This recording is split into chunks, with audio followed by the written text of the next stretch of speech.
Morning everyone, आप सभी को मेरा नमस्कार। और मैं अंजलि जाड़ीवाल एमडी टीम 360 से आप सभी का हार्दिक स्वागत करती हूं आज के इस वीडियो प्रोग्राम में।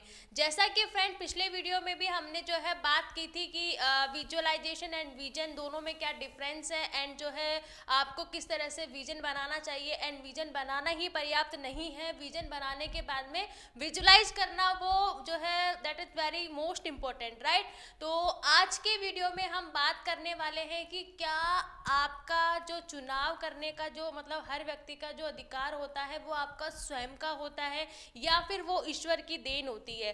तो इसी जो है विषय पे आज हम लोग बात करने वाले हैं, क्योंकि पिछली वीडियो में कुछ लोगों की क्वेरी भी थी, तो आज हम उनकी क्वेरी भी सॉल्व करने वाले हैं। तो हमारे बीच में मौजूद है टीम 360 के chairman and spiritual psychologist Shri D Sharma ji. Sir मेरा आपको नमस्कार। और जैसा कि सर पिछले वीडियो में आपने जो है विजन एंड विजुलाइजेशन पे प्रकाश डाला था, तो आज के वीडियो में सर हम बात करने वाले हैं, क्योंकि कुछ लोगों ने उसी वीडियो में से क्वेरी की है कि जैसा कि आप अपने हर वीडियो में आप बताते हो कि यू आर द क्रिएटर, यानी आप अपनी ज़िंदगी के निर्माता आप स्वयं हैं, आपका भाग्य आपके हाथ में है, ठीक है। जैसा कि गीता में भी लिखा है कि कर्म करो और फल की इच्छा मत करो। तो सर मैं आपसे ये पूछना चाहूँगी कि अगर हमारे पास में चुनाव करने का अधिकार है तो इसमें फिर परमात्मा का क्या रोल है, थोड़ा सा आप हमें बताएं ताकि लोगों के डाउट्स क्लियर हो। लोग वीडियोज को देखते हैं और उस पर फिर विचार करते हैं, ये जान कर के मुझे खुशी है।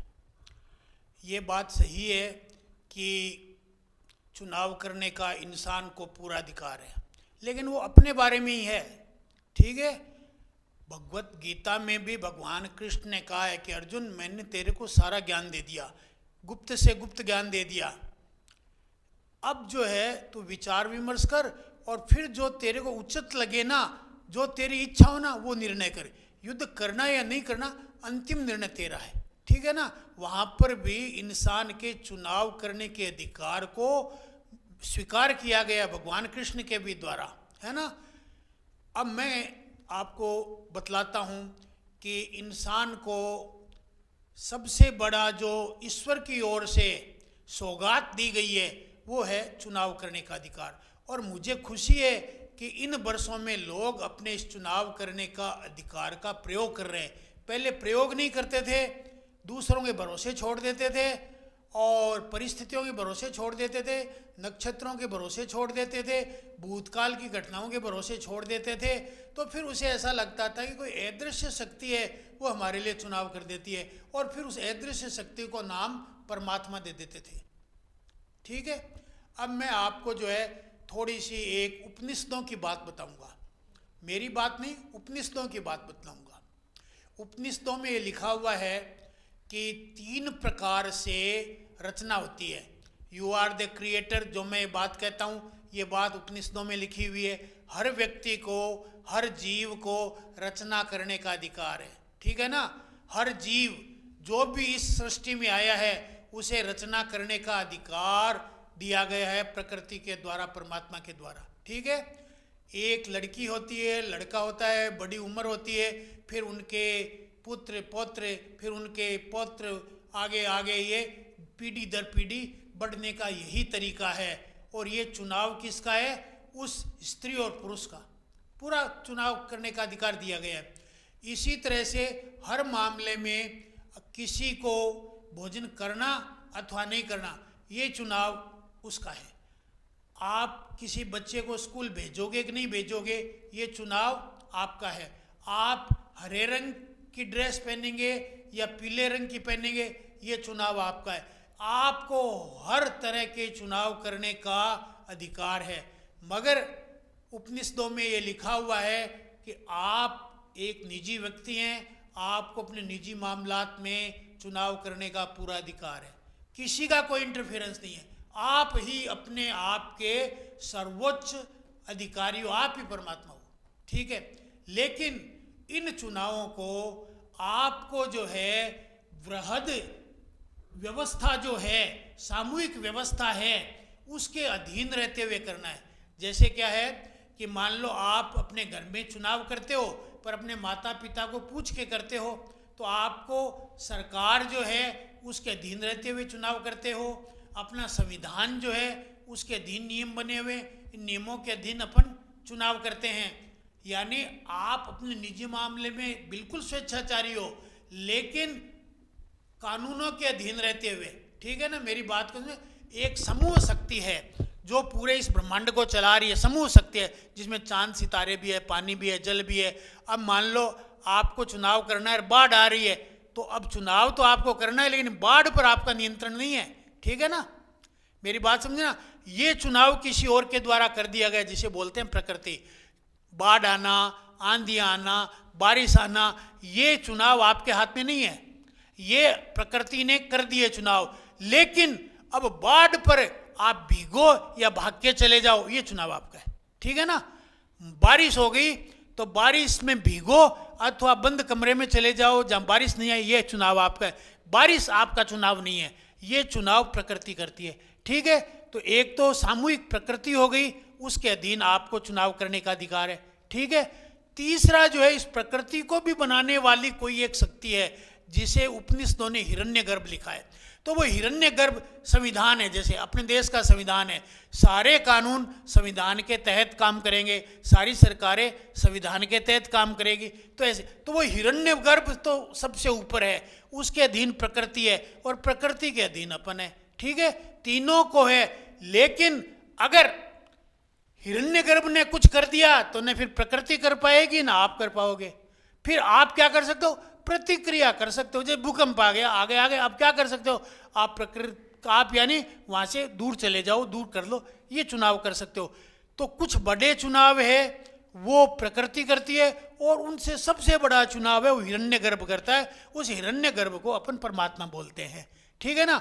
तो परमात्मा डायरेक्ट कोई इंटरवीन नहीं करता है कि मान लो मैं देवेंद्र दत्त शर्मा हूं तो मेरा भाग्य तो मेरे को ही लिखना है।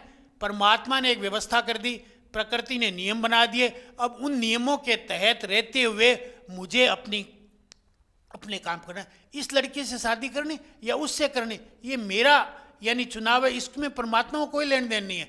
परमात्मा तो कहता है अगर स्त्री पुरुष शादी करेंगे या आपस में मिलेंगे तो आगे संतानें होएगी, नहीं मिलेंगी तो नहीं होएगी, ये परमात्मा के प्रकृति के नियम है। तो इन नियमों के तहत रहते हुए ये जो है करते हैं। ये मैंने आपको जो एक बात बतला दी। अब एक छोटी सी बात और बतलाऊंगा कि ये जो भाग्य है ये क्या है, मैंने कई बार क्लियर कर दिया, अब फिर करता हूं। आपके दिमाग के अंदर न्यूरॉन्स है, न्यूरॉन्स का जाल है, उनमें ट्रांसमीटर्स है, उनमें संदेश इकट्ठे रहते हैं। जो कुछ भी आपके जीवन में अनुभूतियां हुई है वो उसके अंदर इकट्ठी है। जैसे आपने रोड दे, आपने मेमोरी देखी है, मोबाइल की मेमोरी में मेमोरी इकट्ठी रहती है, ऐसे ही आपके दिमाग में वो इकट्ठी रहती है। वो स्वचालित भी है और आपके कहने से भी चलती है, दोनों तरीके हैं उसमें, ठीक है। वो जो उसका जाल बना हुआ है वो आपका भाग्य है। अब एक अच्छी बात यह है कि आपको जानकारी नहीं थी या आप बच्चे थे, जानकारी होती तो भी क्या कर लेते। एक बच्चा इंसान का पैदा होता है तो वो माता पिता जैसा रखेंगे वही रखेंगे, वो उसका भाग्य विधाता है, यानी वो परमात्मा है, माता पिता और जो भी उसके परिवेश में हुए। लेकिन जब वो बड़ा हो गया, अब बड़ा हो गया तो उसको चुनाव करने का अधिकार है। अब पुरानी बातों को स्वीकार करे या दुत्कार दे, पूरा अधिकार है। अब क्या है, अब वो शुभ बात है, अपना भाग्य पुनः निर्माण कर सकता है, ठीक है ना। तो जो बन गया सो तो बन गया। मैं ये नहीं कहता माता पिता ने बना दिया, परिस्थितियों ने बना दिया, भूतकाल ने बना दिया, प्रकृति ने बना दिया, कोई बात ना। शतरंज की चाल तो बिछा दी गई या ताश के पत्ते तो फेंट दिए गए, लेकिन अब ताश का खेलना, शतरंज का खेलना आपके विवेक, साहस और हिम्मत का काम है, ठीक है ना। तो आपको कौन सी बाजी चलनी है शतरंज में, कौन सा पत्ता डालना है, ये आपका चुनाव है। बाद में, चुनाव के बाद में रिजल्ट क्या रहेगा वो आपके हाथ में नहीं है। रिजल्ट तो फिर यानी प्रकृति और परमात्मा के नियम तय करेंगे। आपको तो सिर्फ कार्य करने का अधिकार है, और जो कार्य आप आज करते चलोगे उसके अनुरूप आपको परिणाम आते रहेंगे। क्यों? क्योंकि प्रकृति और परमात्मा निरपेक्ष है, उन्हें कोई लेन देने, वो तो दर्पण की तरह है। आपने जैसा चेहरा बनाया वैसा फल आ गया, उन्हें कोई लेन देन नहीं है। तो फिर डिस्टर्ब कौन करता है? डिस्टर्ब करते हैं आपके जो पुराने मेमोरी में जो संस्कार बैठे हुए, वो धीरे धीरे उनको तो ख़त्म कर दो। मैं ख़त्म करने का तरीका आपको 9 तारीख का 9 मार्च 11:30 बजे जो वेबिनार होगा उसमें आप भाग लीजिए। अंजलि मैम से जूम लिंक ले लीजिए और उसके अंदर ये मैं बतलाऊंगा आप अपने भाग्य को कैसे बदलें। बिल्कुल तरीका बतलाऊंगा, सटीक तरीका बतलाऊंगा, और अनेक मनोवैज्ञानिकों ने बताया इसे और बदलते हैं। हमने भी बहुतों के भाग्य बदले हैं, कोई बड़ी बात नहीं है भाग्य बदलना। आज के समय में भाग्य बदलना कोई बड़ी बात नहीं है। ठीक है, अब मैं अंजलि मैम से कहता हूं कि और कोई क्वेश्चन है तो पूछे। जैसा कि अभी आपने बताया कि आपका चुनाव करने का अधिकार आपके पास में है, और रही बात परमात्मा की, तो परमात्मा ने भी अपनी व्यवस्था की हुई है, प्रकृति ने भी अपने नियम बनाए हुए हैं। तो सर, पुरुषार्थ बड़ा हुआ या भाग्य, ये आप हमें बताएं। आज आपने जो पुरुषार्थ किया है ना, चाहे जाने में किया है या अनजाने में किया है, आपने अपनी जिम्मेदारी नहीं ली पुरुषार्थ करने की, तो आपके लिए लोगों ने कर दिया, माता पिता ने कर दिया, पड़ोसियों ने कर दिया, इधर उधर दूसरे लोगों ने कर दिया। आपने अपना रिमोट कंट्रोल दूसरों के हाथ में दे दिया तो वो आपका भाग्य लिख देते हैं। ठीक है ना, ये दूसरे लोगों ने आपका भाग्य लिख दिया। पर अब एक अच्छी बात है, अब आप चाहे तो इसे बदल सकते हैं। जो लिखावट आपके भाग्य की है उस पे तो फेर दें, है ना, स्लेट पे जैसे पानी फेर के दूर कर दिया जाता है, और नया भाग्य आप लिख दें। ठीक है ना, तो फिर क्या हुआ, पुरुषार्थ, आज का पुरुषार्थ कल का भाग्य है। पिछला जो कुछ भी जाने अनजाने में हो गया उसको साफ कर दो और नया भाग्य लिख दो। हाँ, पुराने वाले को थोड़ा साफ करने में आपको टाइम लग सकता है। अभी आपकी दृढ़ता भी नहीं है कि मैं ऐसा कर लूँगा। अभी मेरी बात कहने पे आप विश्वास नहीं करेंगे, पर धीरे धीरे जब आप मेरी बात का अभ्यास करेंगे तो फिर आपको दृढ़ विश्वास हो जाएगा। जब दृढ़ विश्वास हो जाओगे तो आप एक साथ भविष्य भूतकाल को कहते हैं नो, अब मुझे इंटरफेयर करने की जरूरत नहीं, और परिस्थितियों का तो इंटरफेयर करने की जरूरत नहीं, मैं मेरा भाग्य खुद लिखूंगा। जैसी परिस्थिति आएगी उसमें मैं पुरुषार्थ करके मेरा भाग्य खुद लिखूंगा।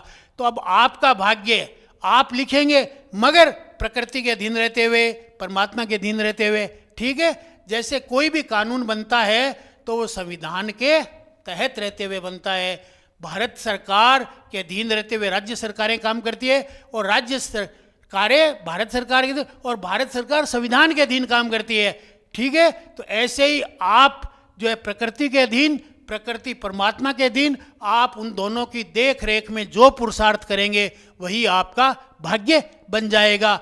भाग्य के निर्माता आप स्वयं हैं, बिल्कुल आप स्वयं हैं। You are the creator of your future. बहुत धन्यवाद सर आपका, आपने बहुत ही जो है डिटेल में सारी चीज़ें एक्सप्लेन की है, और मैं उम्मीद करती हूँ जिन भी लोगों ने ये सवाल किया, आप लोगों को जो है आपके डाउट्स आपके क्लियर हुए होंगे, आपको समझ में आया होगा कि आपको किस तरह से जो है पुरुषार्थ करना है, एंड आपका भाग्य किस तरीके से जो है बनता है। और साथ ही में जो है आपका, जैसे कि सर ने बताया कि you are the creator of future, आप अपनी ज़िंदगी के निर्माता स्वयं हैं। तो भैया डिसीजन लो, चुनाव करने का अधिकार आपके पास में है। आप अपना कमान किसी और के हाथ में ना दें, आप स्वयं जो है अपने लिए जो है चुनाव करें। और भी डिटेल में अगर आप जानकारी लेना चाहते हैं तो नीचे दिए गए नंबर पे आप कॉल करें, कॉल करके नीचे हमें आप व्हाट्सअप भी कर सकते हैं। और हमारा होने वाला 9 मार्च को जो ये वेबिनार है सुबह 11:30 बजे, आप इसका लिंक प्राप्त करें और इस वेबिनार को अटेंड करें, ताकि और भी डिटेल में आपको चीज़ें बताई जा सके और आपके जो है सारे डाउट्स क्लियर हो सके। फिर से मुलाकात करेंगे हम नेक्स्ट वीडियो में